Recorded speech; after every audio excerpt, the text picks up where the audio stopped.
இன்றைக்கி ஒரு கொத்தமல்லி சட்னி தாங்க பண்ண போகிறோம். வயிற்று புண்ணு, ஜீரண சக்தி இதுக்கெல்லாம் ரொம்ப அருமையான ஒன்று. நான் வெறும் கொத்தமல்லி வச்சு தாங்க பண்ணியிருக்கேன். உங்களுக்கு விருப்பப்பட்ட கூட புதினாவும் கறிவேப்பிலையோட சேர்த்துக்கோங்க. இந்த சட்னியை சாப்பாட்டில் போட்டு சாப்பிட்டா ரொம்ப அருமையாக இருக்குங்க. ஒரு ஸ்பூன் நெய் போட்டுன்னு சூடான சாதத்தில் ஒரு ஸ்பூன் சட்னியை போட்டு கலந்து சாப்பிட்டோம்னா அவ்வளோ அருமையாக இருக்கும். இந்த சட்னி எப்படி பண்ணலான்னுட்டு வாங்க நம்ம வீடியோக்குள்ளே போகலாம். கடாயில் எண்ணெய் ஊற்றிருக்காங்க. 2 டேபிள் ஸ்பூன் எண்ணெய் ஊற்றி சூடாகிட்டு இருக்குது. நம்ம ஒரு ஸ்பூன் உளுத்தம்பருப்பு, ஒரு ஸ்பூன் கடலப்பருப்பு, இதையும் எல்லாத்தையும் வறுத்து எடுத்துக்கலாம். பருப்பெல்லாம் கூடவே ஒரு ஸ்பூன் தனியா சின்னதில் 1 போட்டேன்.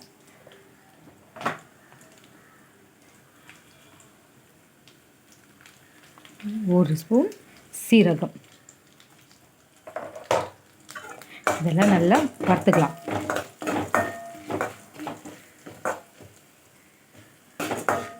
இந்த பருப்பெல்லாம் நல்லா கொஞ்சம் கலர் மாறினதுமே வறுப்பட்டதுமேங்க நம்ம கூடவே ஒரு 2 காஞ்ச மிளகா, நான் 2 சேர்க்குறேங்க. 2 கட்டு கொத்தமல்லி எடுத்துருக்கிறேன். உங்களுக்கு காரம் அதிகம் சாப்பிட்றதா இருந்தால் ஒரு 4-5 கூட சேர்த்துக்கலாம்.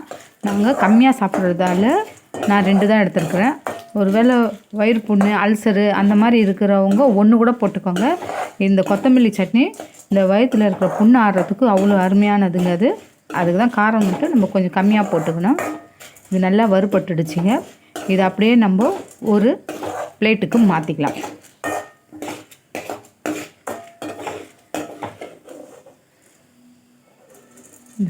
கலர் ஓரளவுக்கு பொன்னிறமாக ஆகிடுச்சு. இதை அப்படியே நம்ம ஒரு பிளேட்டுக்கு மாற்றிட்டு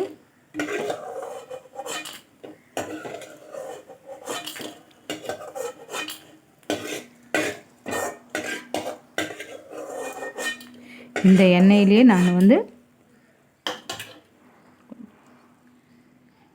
ஒரு 2 கட்டு கொத்தமல்லிங்க கழுவி க்ளீன் பண்ணி வச்சுருக்கிறேன். வேர் பகுதி மட்டும்தாங்க கட் பண்ணோம். இந்த காம்பெல்லாம் இருக்கட்டங்க, இதுதான் ரொம்ப மருந்து மாதிரி வேலை செய்யும் இந்த ரணமெல்லாம் ஆடுறதுக்கு. அதனால் இந்த காம்பெல்லாம் போட்டுக்கலாம். நான் 2 கட்டு கொத்தமல்லி எடுத்திருக்கேன். நீங்கள் தேவைப்பட்டால் கொஞ்சம் கூட புதினா இருந்தாலும் சேர்த்துக்கோங்க, கறிவேப்பிலை இருந்தாலும் சேர்த்துக்கோங்க. இதுவே கொஞ்சம் 2 கட்டு இருக்கிறதால நான் வேறு எதுவும் சேர்த்துக்கல. வெறும் கொத்தமல்லி மட்டுமே நான் போட்டுக்கிறேன். நல்லா ஒரு 3-4 தடவை அலசி எடுத்து வச்சுருக்கோங்க.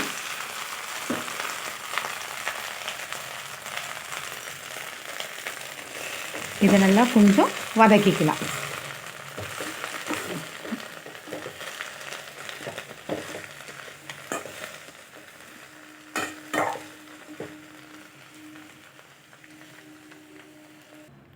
இப்போ கொத்தமல்லி நல்லா வதங்கியாச்சுங்க. இந்த அளவுக்கு வதங்கினா போதும், வேக தேவையில்லை. இது அப்படியே நம்ம ஸ்டவ் ஆஃப் பண்ணிவிட்டு ஆறட்டங்க கொஞ்ச நேரம். அப்படியே ஒரு ஓரமாக வச்சுட்டு இப்போது ஒரு மிக்ஸி ஜார் எடுத்துருக்குறோங்க. அதில் நம்ம இப்போ எல்லாம் வறுத்ததெல்லாம் ஒன்றா போட்டு பொடி பண்ணலாம்.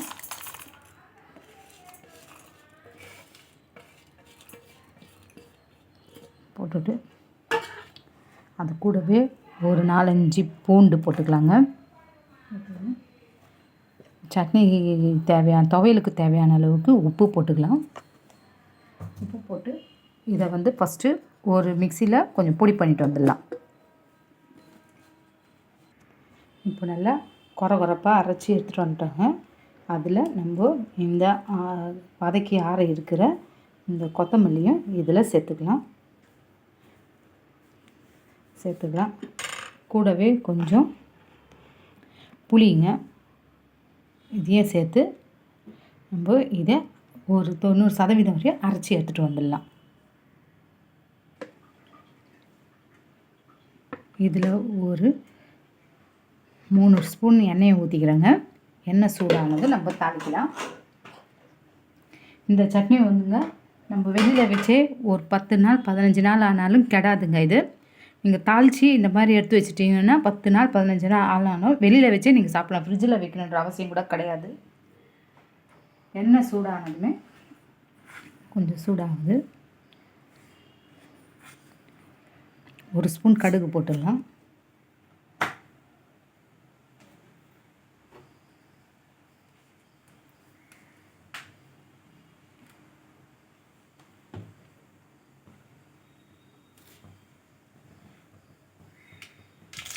கடுகு பொரியும் போதே ஒரு 1/2 ஸ்பூன் உளுத்தம்பருப்பு கடலைப்பருப்பு இதில் போட்டுக்கலாங்க.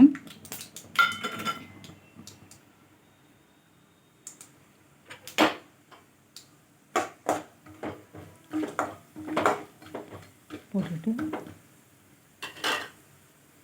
தோலோடு தட்டி வச்சுருக்கிற ஒரு 4 பல்லு பூண்டுங்க, அதையும் இதில் சேர்த்துடலாம்.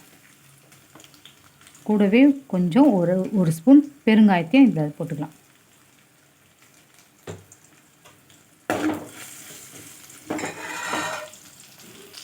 ஒரு 2 காஞ்ச மிளகாவையும் கிள்ளி இதில் போட்டுக்கலாம்.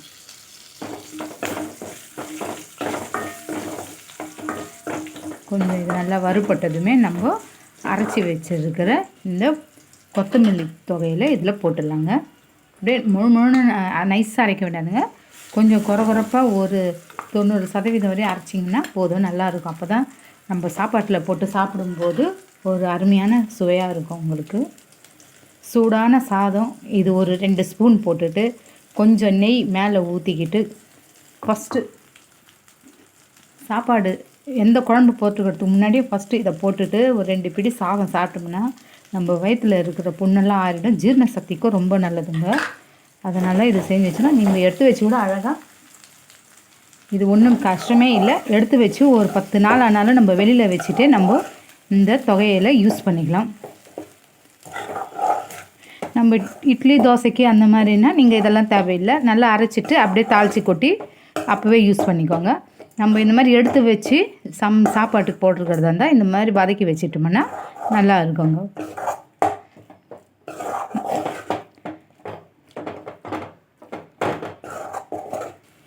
அவ்வளோதாங்க, நம்மளுக்கு கொத்தமல்லி சட்னி ரெடி ஆகிடுச்சுங்க. இதே மெத்தடில் நீங்களும் செஞ்சு பாருங்கள். செஞ்சு பார்த்துட்டு எப்படி வந்திருக்குது கமெண்ட்டில் சொல்லுங்கள். இந்த வீடியோ பிடிச்சிருந்தா ஒரு லைக் பண்ணுங்கள். நம்ம சேனலை சப்ஸ்கிரைப் பண்ண மறக்காதீங்க. நம்ம மீண்டும் மற்றொரு வீடியோவில் சந்திக்கலாம். தேங்க்யூ.